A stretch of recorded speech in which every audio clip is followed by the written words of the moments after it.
Sebenarnya kita dah sampai dah dekat Hercules, mesti tempat dia training guys. So jom kita masuk guys. Kita ada dalam 8 minit lagi sebelum start kelas. Guys, so kalau untuk orang luar dia kena pergi kat kaunter luar untuk bayar guys. Mana abang kaunter kita ni? Cikgu ni apa dia? Rumah. Ni kita nak pergi jumpa dengan cikgu dia, cikgu ni.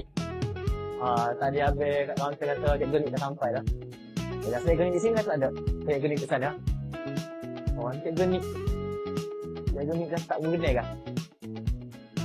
So kalau korang tahu ni lah, cikgu dia, kurs dia. Dia dah start warming up lah. Kalau panggil cikgu ni oleh Kuala ni tak mengalah.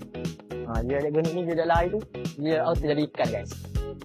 Ni peralatan yang kita kena bawa untuk train ataupun berenang kat sini guys. Kita kena ada GoPro and sepatutnya kena pakai snorkel guys. Snorkel ni pun bawa guys. So tak apalah, cikgu kata kalau pakai GoPro ni aku dah tak ada snorkel pun. So saya rasa sebelum kita start renang kena spray dulu anti-fog anti-fog ni dia, kalau korang tak tahu, dia bantu kita untuk nampak biji tu lebih rendah dalam air nanti guys.